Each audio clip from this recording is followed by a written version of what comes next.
오늘의 주요 뉴스입니다. 윤석열 대통령이 한동훈 전 국민의힘 비상대책위원장을 서울 용산 대통령실로 초대했지만 한 전 위원장은 건강 문제를 이유로 거절했습니다. 여권 내에서는 오늘도 한 전 위원장 총선 참패 책임에 대한 갑론 늘박이 계속됐습니다. 대통령실과 더불어민주당은 이번 주 열릴 전망인 윤석열 대통령과 이재명 대표 간 회담의 의제를 두고 물밑 조율에 들어갔습니다. 대통령 비서실장 등 장고가 이어지는 가운데 후임 참모 인선은 영수회담 후로 미뤄질 가능성도 있습니다. 전국 의과대학 학장들이 내년도 의대 입학 정원을 동결하고 의료계와의 협의체를 구성해달라는 대정부 호소문을 발표했습니다. 의대 교수들의 사표 제출이 오는 25일부터 순차적으로 효력이 발생하면서 의료 공백은 더 커질 것으로 우려됩니다.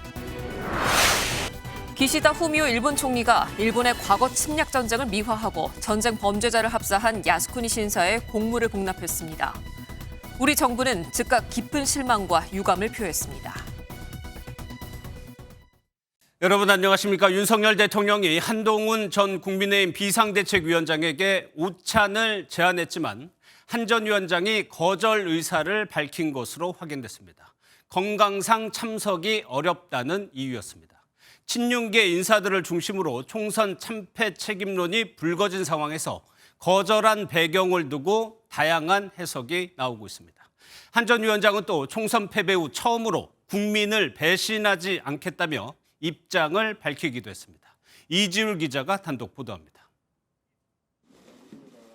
한동훈 전 국민의힘 비상대책위원장이 윤석열 대통령의 대통령실 오찬 초청에 거절 의사를 밝힌 것으로 확인됐습니다. 앞서 윤석열 대통령은 지난 19일 이관섭 비서실장을 통해 한 전 위원장을 비롯한 비대위원 전원을 내일 용산 대통령실로 초청하겠다는 뜻을 전달했습니다. 하지만 한 전 위원장은 MBN에 비서실장께 지금은 건강상 이유로 참석하기 어렵다고 정중히 말씀드렸다며 불참 의사를 밝혔습니다. 한 전 위원장의 거절 배경엔 당내 친윤계 인사들을 중심으로 제기되고 있는 자신의 총선 책임론에 대한 불편한 감정이 반영된 게 아니냐는 해석이 나옵니다. 한 전 위원장은 총선 패배의 책임을 지고 사퇴한 지 10일 만에 공식 SNS를 개설하고 처음으로 입장을 밝혔습니다. 한 전 위원장은 무슨 일이 있어도 국민을 배신하지 않겠다며 잘못을 바로잡으려는 노력은 배신이 아니라 용기라고 적었는데 최근 홍준표 대구시장을 중심으로 제기되고 있는 한동훈 배신론에 대한 반박으로 풀이됩니다. 한 전 위원장은 또 입장문에서 시간을 갖고 공부하고 성찰하겠다고 밝혀 차기 당권 도전 전망을 일축한 것으로 해석됐습니다. 사퇴 후 첫 공식 메시지에서 지금 당장의 정치 참여에는 선을 그은 만큼 윤 대통령과의 만남으로 정치 행보를 재개하기엔 부담이 있었을 거란 분석도 나옵니다. MBN 뉴스 이주율입니다. 한동훈 전 위원장의 총선 책임론을 두고 여권은 갑론을박을 벌이고 있습니다. 한 전 위원장이 당정 갈등을 초래해 총선 참패 원인을 제공했다는 주장이 있는가 하면 한 전 위원장 덕분에 개헌 저지선을 확보했다는 옹호론도 나오고 있습니다. 이 내용은 표선우 기자가 전하겠습니다. 국민의힘에선 친윤계를 중심으로 한동훈 전 비대위원장이 총선 참패의 주요 원인이라는 기류가 계속되고 있습니다. 정치 초보인 한 전 위원장이 자신의 대권을 목표로 대통령실과 기싸움을 하다 총선을 그르쳤단 겁니다. 한 친윤계 의원은 용산과의 소통에서 실망스러운 면이 많았다며 총선을 앞두고 불거진 당정 갈등 책임에서 자유로울 수 없다고 비판했습니다. 또 다른 의원도 한 전 위원장 원톱 체제의 한계와 당정 갈등을 언급하며 집권 여당 프리미엄을 제대로 가져가지 못했다고 지적했습니다. 반면 대통령실발 각종 악재가 패배의 근본 원인이라는 반론도 만만치 않습니다. 어떻게 한동훈 전 비대위원장한테 돌을 던지고 있죠? 미래 비전 제시한들 여권발 악재가 매일매일 터졌는데 그게 유권자 귀에 들리긴 했을까요? 한 수도권 당선자도 그나마 한 전 위원장의 분투로 개헌 저지선을 지켜낸 것이라고 반박했습니다. 이런 가운데 대통령과 한 전 위원장을 갈라치기 할 때가 아니라는 지적도 나옵니다. 누구의 책임이라고 이번 선거 결과는 단정짓기 어려운 것 같습니다. 결국 모든 사람들이 이와 같은 참패의 선거 결과에 대한 책임을 지는 것이 타당하다고 생각합니다. 집권 여당이 총선 참패에도 쇄신 의지보다는 책임 전가에 급급하다는 비판이 나오는 가운데 국민의힘은 내일 두 번째 당선자 총회를 열고 비상 지도체제 논의를 이어갈 예정입니다. MBN 뉴스 표선우입니다. 영수회담 의제를 정하기 위한 물밑 조율이 시작됐습니다. 대통령 비서실장이나 총리 인선은 윤석열 대통령의 장고가 이어지면서 영수회담 이후로 밀릴 가능성이 나오고 있습니다. 이기종 기자입니다. 이번 주 열기로 합의한 윤석열 대통령과 이재명 더불어민주당 대표의 영수회담을 위해 실무 준비가 시작됐습니다. 시기와 의제, 참석자 등 형식까지 협의가 필요한데 대통령실 한호섭 정무수석, 민주당 천준호 당대표 비서실장이 논의에 나설 것으로 전해졌습니다. 실무 협의를 용산 대통령실과 우리 당대표 비서실 간의 그 일정을 이렇게 조율하는 과정으로 알고 있습니다. 당내 TF 구성을 추진하며 의제를 주도할 뜻을 내비친 민주당은 우선 이재명 대표의 1인당 25만 원 민생회복 지원금을 내세울 전망입니다. 민주당은 여기 필요한 예산 13조 원 등 추경 편성을 요구하고 있지만 정부의 부채 관리, 건전재정 기조와 정면으로 충돌합니다. 국민의힘 안철수 의원은 SNS에 여당과 야당은 달라야 한다. 현금 살포식 포퓰리즘을 맥없이 따르는 건 무책임하다고 적었습니다. 최상병 특검법, 후임 총리 인선 등 현안이 산적해 있어 의제 조율도 쉽지 않을 거란 전망입니다. 이에 따라 신임 비서실장 등 참모진 인선도 늦춰져 영수회담 이후가 될 거란 전망이 나옵니다. 인선 문제로 야당을 자극할 필요가 없고 영수회담 실무 준비도 필요하기 때문입니다. MBN 뉴스 이기중입니다. 김지영 기자와 정치권 소식 더 살펴보도록 하겠습니다. 어서 오세요. 예. 먼저 한동훈 전 위원장 얘기요. 대통령과의 만남에 일단은 어렵다고 했습니다. 왜 이렇게 얘기를 했을까? 그 이유가 궁금한데 뭐라고 봐야 됩니까? 한동훈 전 위원장의 의중을 정확하게 알 수는 없습니다. 예. 하지만 여러 관계자들에게 물어보니 지금은 윤석열 대통령을 만나 위로를 받을 입장이 아니란 판단을 했을 것으로 추측했습니다. 윤 대통령을 만나는 것 자체가 총선 패배의 책임을 온전히 다 지지 않는 듯한 모습으로 비칠 수 있기 때문입니다. 야권에서 대통령실의 책임을 미룬다거나 정부 여당이 서로 위로한다는 비판이 나올 수 있는 점도 고려했다는 분석입니다. 한 전 위원장은 총선 패배의 책임은 자신에게 있다고 줄곧 이야기해왔죠. 이런 이유에서 대통령과 만남은 잠시 미뤘다는 분석입니다. 예, 영수회담 이야기도 좀 해보겠습니다. 실제 회담이 성사되기까지는 좀 시간이 걸릴 거다 이런 전망들이 좀 나오고 있더라고요. 네, 대통령실과 민주당 간 그 테이블에 올려놓을 의제를 확정해야만 만남이 성사될 수 있습니다. 윤석열 대통령과 이재명 대표 모두에게 빈손 회담은 정치적으로 타격만 줄 수 있기 때문인데요. 특히 보수층 일부의 비판에도 이 대표에게 만남을 제안한 윤 대통령의 입장에선 가시적인 협치의 성과가 더 필요합니다. 이 대표 역시 협치를 뿌리친 야당 대표, 거야 입법 독주라는 여당 비판에 몰릴 수 있습니다. 예, 그런데 지금 민주당이 통과시키겠다는 특검법이 여러 가지가 있는데 이 중에서는 정부가 받아들일 수 없는 것도 있잖아요. 이 부분의 조율도 가능할까요? 네, 지난 2년간 강대강 대치의 주요 원인 바로 이런 특검법 같은 입법 독주 때문이었죠. 예. 그래서 이 문제를 그냥 덮어줄 수는 없습니다. 민주당 관계자는 민생이 핵심이 되는 건 맞다면서도 최상병, 이태원 참사, 전세 사기 특별법 등 3대 법안은 의제로 꺼낼 수 있을 것 같다고 말했습니다. 실제 논의된다고 보장되긴 어렵지만 의제 조율 과정에선 충분히 나올 수 있다는 겁니다. 예, 그런데 윤석열 대통령이 전부 다 못 받겠다고 하면 성과가 안 날 수도 있는 거고 그 안에서 윤 대통령이 받을 수 있을 만한 특검법은 뭐가 있을까요? 지금은 단언하긴 어렵습니다. 하지만 민주당이 주장하는 그 특검 법안, 이른바 이채양명주, 이걸 좀 주목해 봐야 하는데요. 이태원 참사, 최상병 순직 관련 특검법, 그리고 양평고속도로 명품백, 주가 조작 의혹 관련 특검법입니다. 아래 세 가지 특검법은 모두 김건희 여사와 관련돼 있어 대통령이 받을 가능성이 작다는 관측이 많습니다. 다만 이태원 참사 최상병 특검법과 특검법은 아니지만 전세 사기 특별법 등은 논의해보자는 입장 변화가 있을 수 있다는 의견도 있습니다.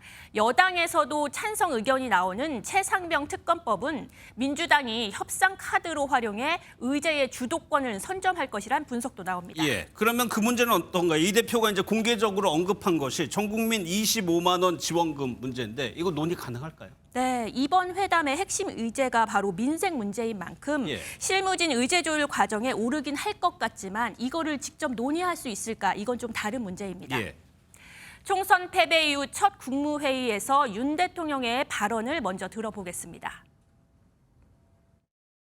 무분별한 현금 지원과 포퓰리즘은 나라의 미래를 망치는 것입니다. 국민의힘 한 관계자는 윤 정부의 재정 기조는 건전 재정이라며 협치가 국정 방향을 바꾼다는 건 아니라고 말했습니다. 알겠습니다. 잘 들었습니다. 김지영 기자였습니다. 네, 다음 소식입니다. 조국혁신당의 조국 대표가 총선 후 첫 감사 인사를 할 지역으로 호남을 택했습니다. 호남은 민주당의 전통적 기반인데 이번 총선 비례정당 득표에서 조국혁신당이 더불어민주연합을 앞선 결과를 나타냈죠.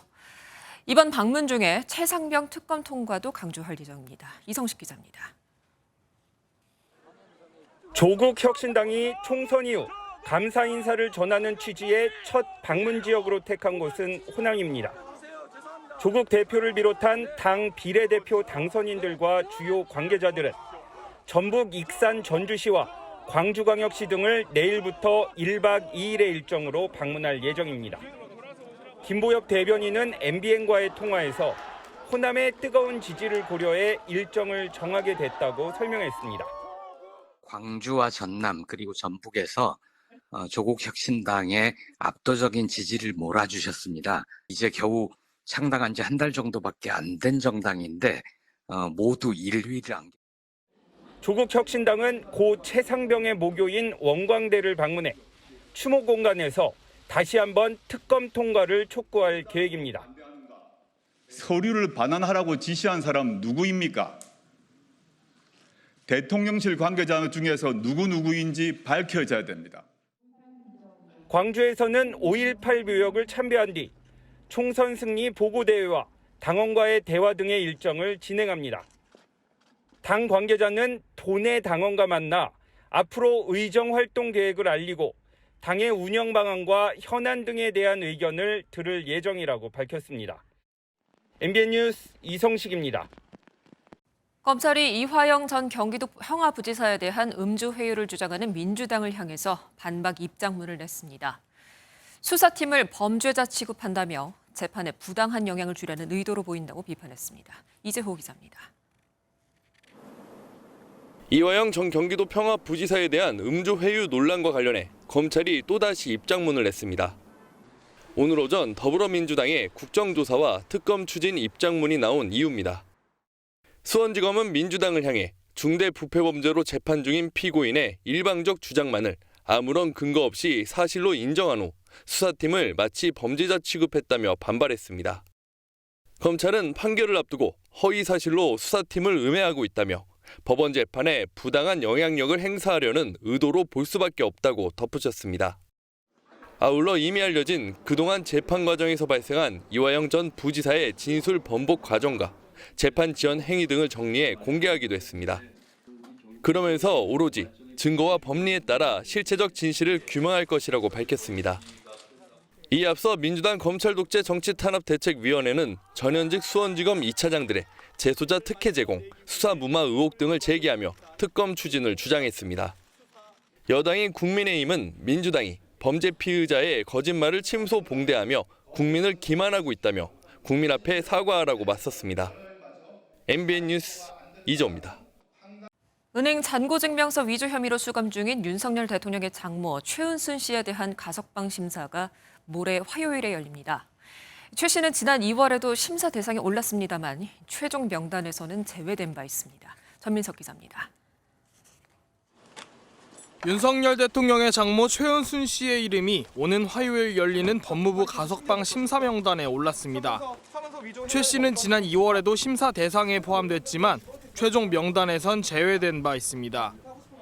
최 씨는 지난 2013년 경기 성남시의 땅을 사들이는 과정에서 저축은행 잔고 증명서를 위조한 혐의로 지난해 7월 징역 1년을 선고받고 법정 구속돼 서울 동부구치소에서 복역하고 있습니다.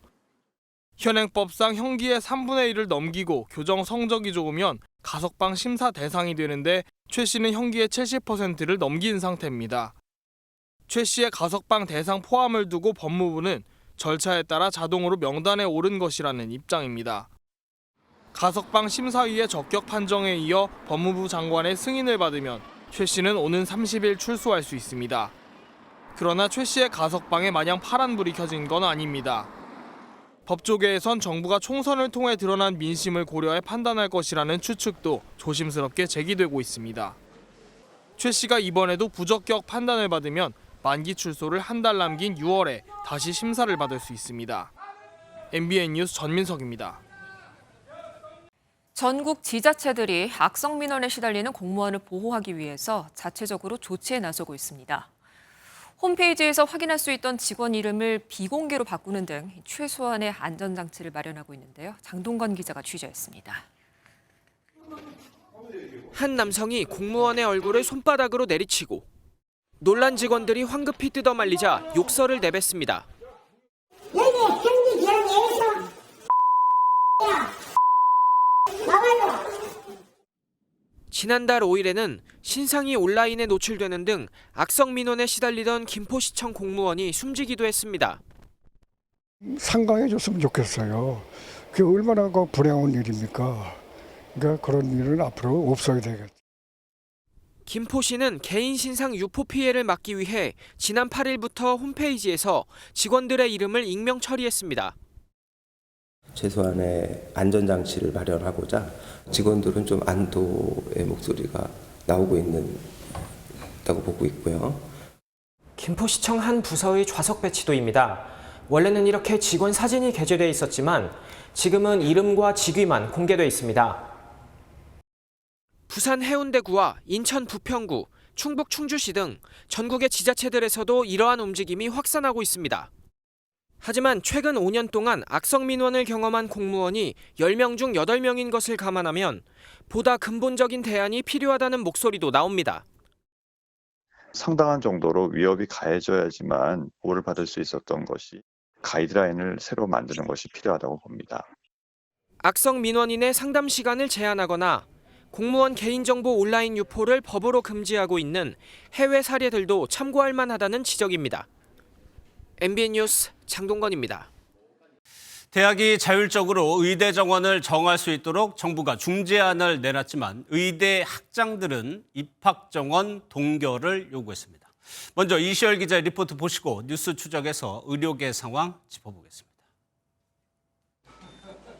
의협비대위가 정부의 의대 정원 자율 조정안에 대해 받아들일 수 없다는 입장을 밝힌 가운데 전국 의과대학 학장들도 대정부 호소문을 발표했습니다. 전공의와 학생들의 복귀, 내년도 입학 전형 일정을 고려해 2025학년도 의대 입학 정원을 동결해달라고 요구했습니다. 전체 40개 의대 중 60%만 수업을 운영 중인 가운데 이대로라면 학생들의 집단 유급 사태로 이어질 수 있다는 판단에서입니다. 학생들이 복귀를 안 하면 이제 유급의 기로에 놓여 있기 때문에 이제는 더는 늦출 수가 없는 어떤 결론을 내리. 또 이미 2025학년도 정원을 논의할 단계는 끝났다며 이제는 2026학년도 정원을 논의해야 할 때라는 뜻을 밝혔습니다. 이를 위해 향후 의료 인력 수급을 결정할 거버넌스 구축을 위한 협의체 구성을 논의하자고도 제안했습니다. 정부의 의대 정원 자율 조정안에 대해서는 국가 의료 인력 배출 규모를 대학교 총장의 자율적 결정에 의존하는 것 또한 합리적이지 않다는 의견을 내놨습니다. 의대 교수들의 집단 사직이 오는 25일부터 효력이 발생할 것으로 보이는 가운데 정부와 의료기관 갈등은 여전히 풀리지 않는 상황입니다. MBN 뉴스 이시열입니다.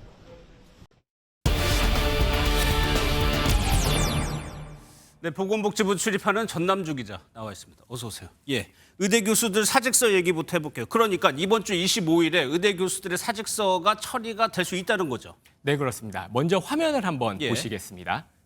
서울의 한 의과대학 교수들이 정부의 의료개혁 정책에 반대하며 사직서를 제출한 시점이 지난달 25일인데요. 이것이 당시 모습입니다. 이 사직 의사를 밝히고 한 달이 지나면 사직의 효력이 발생한다는 민법 조항에 따라서 이번 주 목요일부터 실제로 사직하는 교수들이 생길 수 있습니다. 상급 종합병원의 한 교수는요, 사직서는 보여주기식이 아닌 정말로 사직하려고 낸 것이라면서 준비가 되는 대로 순차적으로 병원을 떠날 것이라고 이렇게 말했습니다. 예, 그러면 정 기자, 이렇게 병원을 떠나는 교수들의 규모가 얼마나 될까요? 네, 현재로서는 얼마나 교수들이 사직에 동참할지는 알 수는 없습니다. 예. 교수들이 의대별 비상대책위원회에 제출한 사직서가 인사과에 전달되지 않은 경우도 있어서 사직 효력이 발생하지 않을 것이라는 해석도 나오는 상황입니다. 그러면 이렇게 전달되지 않은 사직서는 어디 있다는 겁니까? 비대위가 가지고 있다는 건가요? 네, 그렇습니다. 근데 앞으로 전공의의 빈자리를 메워온 의대 교수들마저 사직이 처리되고 병원을 떠나면 의료 공백은 걷잡을 수 없이 악화할 수 있습니다. 민법상 제출하고 30일이 지나면 효력이 발생한다는 법적 근거에 따라서 말씀을 드리고 있는 거고요. 실제로 사직이 됐을 때 대학병원에서 어떤 일이 벌어질지는 상상 불가라고 저는 생각합니다. 네, 대형 병원을 중심으로 이미 축소된 신규 환자 진료가 더욱더 제한될 예정이어서 환자들이 치료 시기를 놓치는 등 불편은 늘어날 것으로 보입니다. 예, 수습 방안도 한번 보겠습니다. 정부는 2,000명 증원에서 한 발 물러섰어요. 그런데 의료계는 백지화에서 물러설 수 없다는 겁니까? 네, 그렇습니다. 의대 정원을 2025학년도에 한해서 50%에서 100% 범위에서 자율적으로 뽑게 하겠다는 게 정부안에 대해서 의협은 거부 의사를 밝혔습니다. 이 의협 비대위는 근본적인 해결 방법이 아니기 때문에 받아들일 수 없다고 강조했습니다. 수용하기 어렵죠.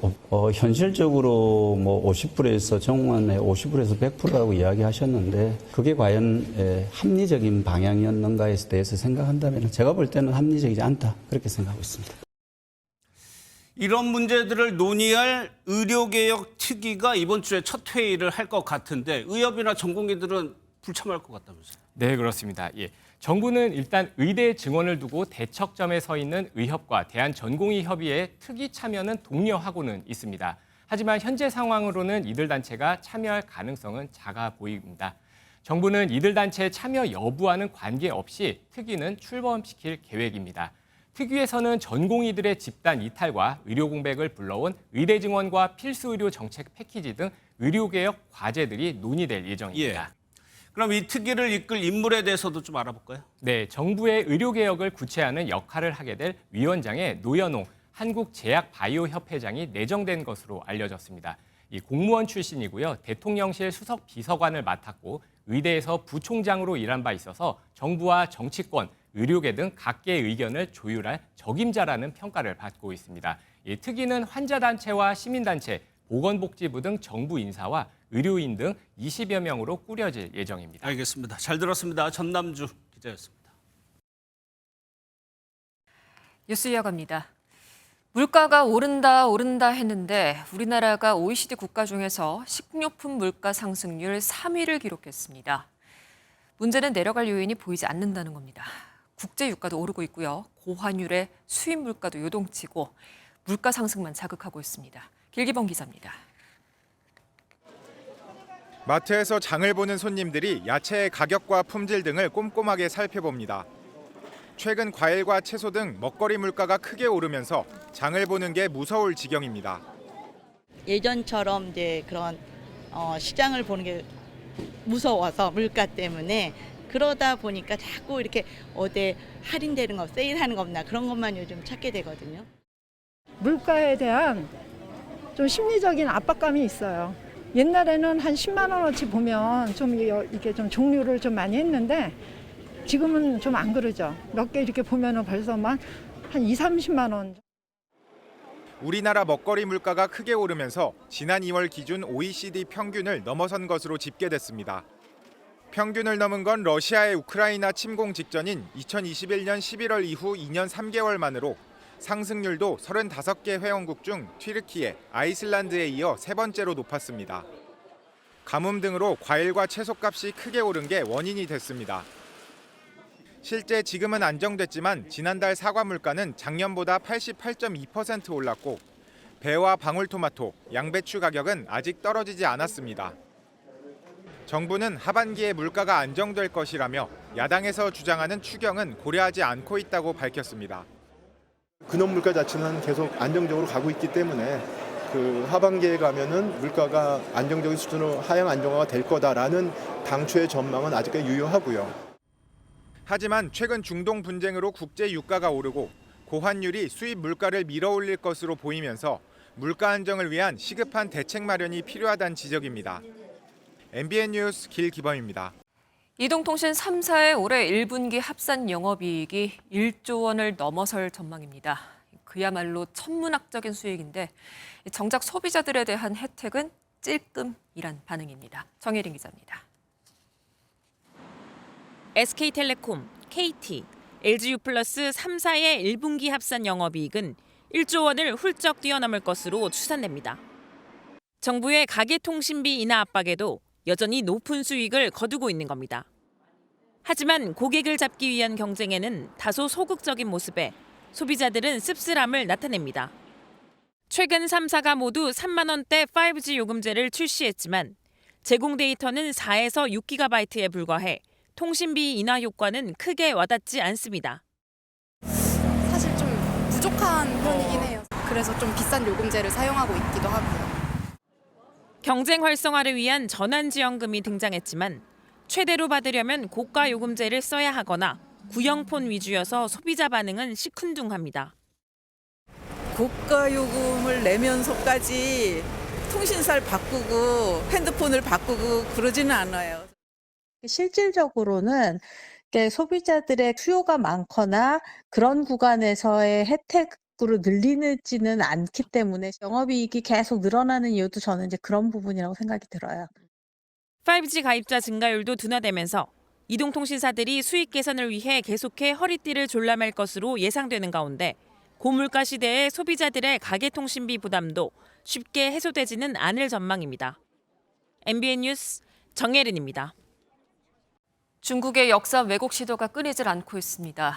최근 백두산을 중국명 창바이산으로 유네스코 세계지질공원에 등재를 하더니 이제는 우리가 고구려 역사지로 보는 곳을 만리장성의 동쪽 끝이라고 주장하고 있습니다. 베이징 윤석정 특파원입니다. 중국 허베이성 친황다오시 산하이관. 전통 복장을 입은 중국 어린이들이 합창 연습을 하고 있습니다.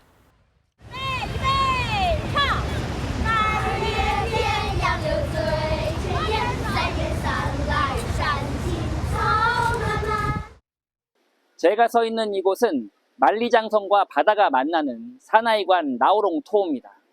흔히들 이곳을 만리장성의 동쪽 끝이라고 말합니다.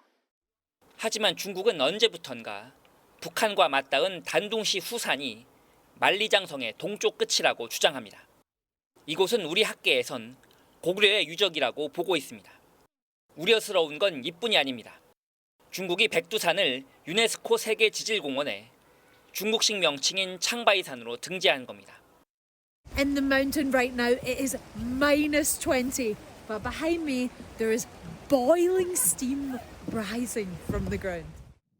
물론 백두산의 중국 쪽 영토를 등재한 걸 막을 순 없지만 국제사회에 백두산은 중국의 영역이라는 인식을 심어줄 수 있다는 점은 우려스러운 부분입니다. 유네스코 지질공원이라는 국제적인 타이틀까지 이번에 얻게 됐으니요. 전 세계에 중국만의 산이라고 홍보를 강화할 게 불보듯 뻔하다는 게 가장 큰 문제라고 생각이 듭니다. 중국은 이미 윤동주 시인은 조선족 중국인이며 김치는 파오차이고 중국에서 유래했다고 주장하고 있습니다. 잊을만 하면 드러나는 중국의 역사 왜곡 시도를 막기 위한 우리의 더 많은 관심이 필요한 시점입니다. 허베이성 산하이관에서 MBN 뉴스 윤석정입니다. 일본 기시다 총리가 과거 침략 전쟁을 미화하고 A급 전범들이 합사돼 있는 야스쿠니 신사의 공물을 복납했습니다. 벌써 8번째로 우리 정부는 즉각 유감을 표명했습니다. 송주영 기자입니다. 내각 총리 대신 기시다 후미오라는 문구가 적힌 화분이 재단 위에 놓여 있습니다. 오늘 시작한 봄제사 춘계 예대제에 맞춰 기시다 후미오 일본 총리가 보낸 공물입니다.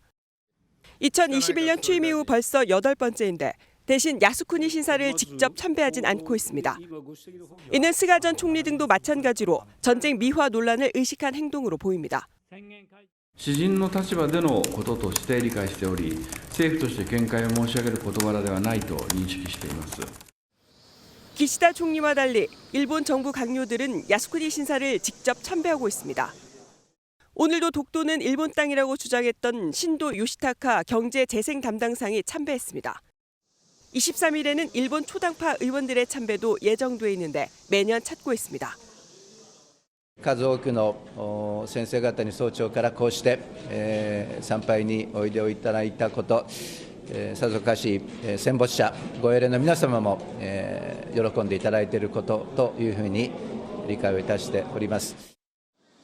우리 정부는 즉각 유감을 표명했습니다. 외교부는 대변인 논평을 통해 깊은 실망과 유감을 표한다며 성찰과 진정한 반성을 행동으로 보여달라고 촉구했습니다. 다만 외교부는 기시다 총리의 실명을 직접 거론하지는 않았습니다. MBN 뉴스 송주영입니다. 반년째 필요하던 우리 돈 84조 원의 우크라이나 지원 예산이 미국 하원을 통과했습니다. 러시아는 더 많은 우크라이나인들의 죽음을 초래할 것이라고 반발했습니다. 이스라엘과 대만 지원 방안도 통과됐습니다. 워싱턴에서 최중락 특파원입니다. 6개월 동안 공전을 거듭하던 우크라이나에 대한 608억 달러, 약 84조 원 규모의 지원 방안이 미국 하원에서 가결됐습니다. On this vote, the ayes are 311 and the nays are 112. The bill is passed. 또한 이스라엘과 대만 지원 방안도 개별 안건으로 통과되면서 모두 130조 원 규모의 안보 예산이 지원됩니다.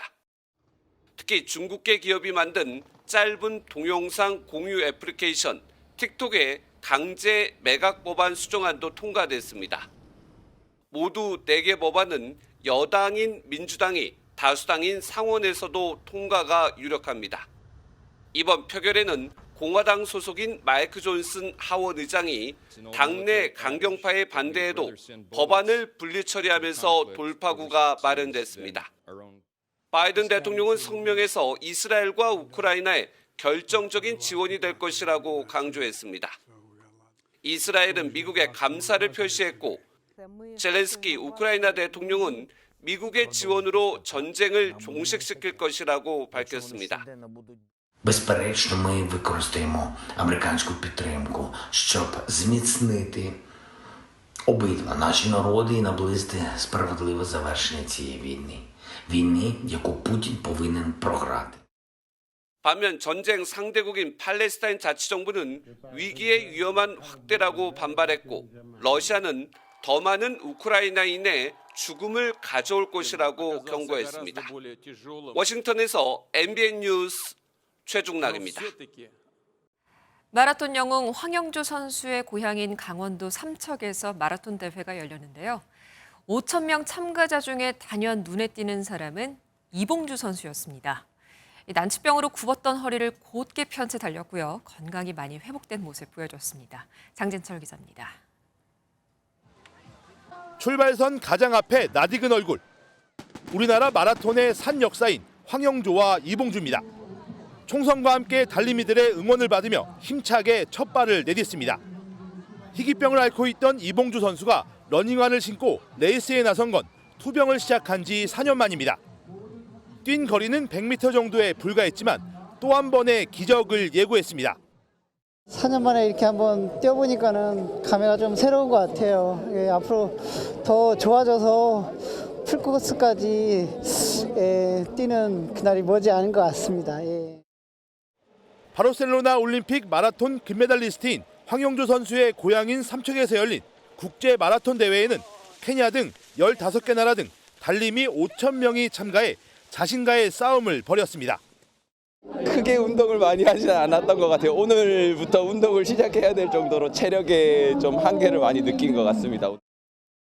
가장 큰 매력은 황영조 선수가 직접 훈련한 코스를 달릴 수 있다는 겁니다. 조금은 좀 어려운 부분이 있지만 자연 경관이 아주 좋은 그런 해변길을 뛴다는 그런 의미에서 많은 분들이 좋아하는 것 같습니다. 비에 쌀쌀한 궂은 날씨 속에서도 자신과의 싸움을 벌인 달림이 모두가 승자였습니다. MBN 뉴스 장진철입니다. 네, 삼척에는 비가 왔습니다만 전국적으로 볼 때는 봄 기운을 회복한 오늘이었습니다. 분홍빛 철쭉도 활짝 폈고요. 다양한 보석을 볼 수 있는 행사 등 시민들을 사로잡는 행사가 많이 열렸습니다. 장덕진 기자가 취재했습니다. 담요를 덮은 것처럼 동산이 분홍빛으로 가득합니다. 철쭉 10만 그루가 활짝 펴 말 그대로 꽃동산이 됐습니다. 꽃을 보러 온 사람들로 인산인해입니다. 이 둘째가 요즘 공주에 빠져 있는데 이렇게 꽃들이랑 찍으니까 기분이 굉장히 좋은가 봐요. 그래서 날씨도 좋고 철쭉도 다 진 줄 알았는데 그래도 아직까지 남아있어가지고 너무 좋아요. 아이들은 비눗방울 공연을 보며 즐거워하고 나비를 날리며 소중한 추억을 쌓습니다. 날은 조금 흐렸지만 전국 많은 지역에서 낮 기온이 20도 안팎으로 오르면서 포근한 날씨가 이어졌습니다. 전북 익산에서는 보석 100만 점을 선보인 축제가 열렸습니다. 정교하게 세공한 보석이 영롱한 빛을 내뿜으며 사람들의 눈길을 사로잡습니다. 생각보다 모르는 보석도 많고 다양하고 여자라면 다 갖고 싶은 게 너무 많아가지고 당분간 한낮 기온이 20도를 웃도는 평년 수준의 봄 날씨가 이어질 전망인 가운데 다가오는 수요일에는 비가 내릴 걸로 예보됐습니다. MBN 뉴스 장덕진입니다. 휴일인 오늘 종일 흐린 하늘이 이어졌습니다. 동해안과 남부지방 곳곳으로는 오락가락 비도 내렸는데요. 앞으로 내일 오전까지 동해안을 중심으로는 5mm 안팎의 약한 비가 더 내리겠고요. 내일 그 밖의 지역도 구름이 가득 끼겠지만 대기질은 무난하겠습니다. 전국의 미세먼지 농도 좋음에서 보통 수준을 보이겠습니다. 내일 내륙 지역은 오늘보다 더 따뜻하겠습니다. 한낮에 서울이 24도, 대전은 22도까지 오르면서 오늘보다 2도에서 4도가량 높겠는데요. 반면 서늘한 동풍이 부는 동해안 지역은 15도 안팎에 머물며 서늘하겠습니다. 당분간 동해안으로는 너울성 파도가 높게 일겠고요. 영남 해안에는 초속 15m 안팎의 강한 바람이 불어들겠습니다. 내일 중부지방 아침 기온은 서울이 14도, 대전은 13도로 출발해서 한낮엔 춘천과 청주가 23도까지 오르겠고요. 남부지방도 한낮엔 광주가 21도까지 오르겠지만 동해안 지역은 포항이 16도 선에 그치겠습니다. 다가오는 화요일에는 영동과 충청 이남 지역에, 수요일에는 전국에 비가 내리겠고요. 주 후반으로 갈수록 날은 더워지겠습니다. 내셨습니다.